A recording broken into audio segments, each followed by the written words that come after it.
యుద్ధ తంత్రంలో రక్షణ అనేది చాలా కీలకం. ప్రత్యర్థులపై దాడులు చేయడమే కాదు, పదునైన డిఫెన్స్ వ్యవస్థ ఉంటేనే యుద్ధంలో పైచేయి సాధ్యం. తాజాగా పాకిస్తాన్తో జరుగుతున్న ఉద్రిక్తతల నేపథ్యంలో భారత డిఫెన్స్ సత్తా ఏంటో తెలిసింది. అత్యాధునిక సాంకేతికతతో కూడిన భారత డిఫెన్స్ ముందు పాకిస్తాన్ తేలిపోయింది. పహల్గాం దాడికి ప్రతీకారంగా పాకిస్తాన్లోని ఉగ్రవాద శిబిరాలపై భారత్ ముప్పేట దాడి చేసింది. ఇందుకు ప్రతిచర్యగా పాక్ ఎయిర్ అటాక్స్ తో భారత్ టార్గెట్ చేసింది. కానీ పాకిస్తాన్ దాడులను గగనతలంలోనే భారత్ తిప్పికొట్టింది. పాకిస్తాన్ బిత్తరపోయేలా భారత్ సత్తా చాటింది. ఇందుకు ప్రధాన కారణం భారత్కున్న అడ్వాన్స్డ్ ఎయిర్ డిఫెన్స్ సిస్టమ్.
భారత గగనతలం శత్రు దుర్భేద్యం.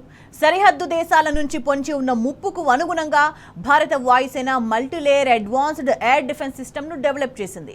బాలిస్టిక్ క్షిపణులు, ఎయిర్ క్రాఫ్ట్ దాడులు, డ్రోన్ అటాక్స్ను గాల్లోనే విచ్ఛిన్నం చేసే వ్యవస్థ ఇది.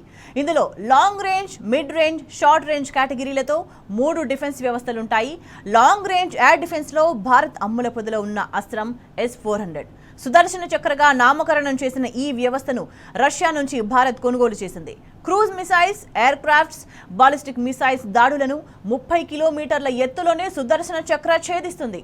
ప్రస్తుతం పాకిస్తాన్ చేస్తున్న వాయు దాడులు గగనతలంలోనే నిర్వీర్యం చేసింది S-400.